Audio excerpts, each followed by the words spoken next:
not begin when you touch the mic and end when you say, peace. Leave the stage and take your seat. Poetry is everlasting.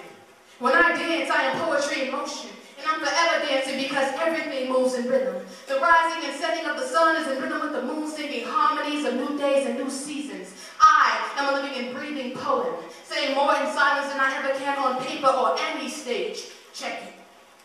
Imagine an illness, right? A cough is not the virus, but a symptom. It's the manifestation of what's happening inside you.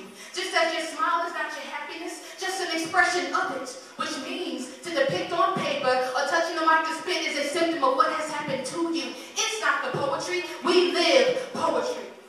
So if our smiles are as our works, an expression of what is within, and our happiness as our lives, I ask, how many of us touch this stage smiling when we're sad? How many of us touch this mic just as we call off sick for work, coughing when there's no illness inside us? How many are spitting truths you have yet to become?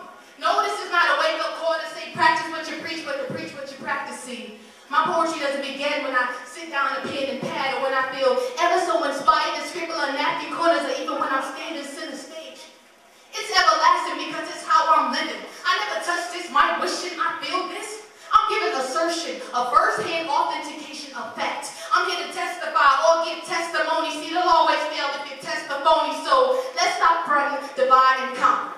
Are you here to impress or impress upon?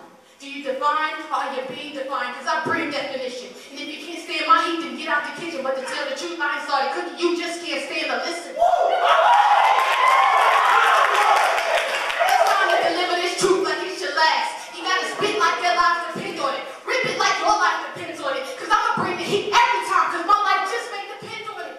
Writing this piece could be my ultimate purpose. This could be my mission. Which means there should be no difference between my last breath and just another Sunday. Because my rhythm could help you catch the beat to the dance to tomorrow's Monday. Can you feel that? But baby, what?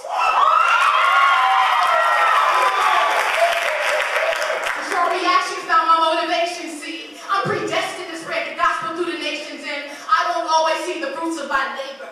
But I will continuously till the soil with my credibility, plant seed with my verbal, and water the crop with my consistency. They ain't always gonna be listening to me, but that's when I bypass the middleman. I commune with your spirit, man. To me, you're encouraging that. So that's why when I'm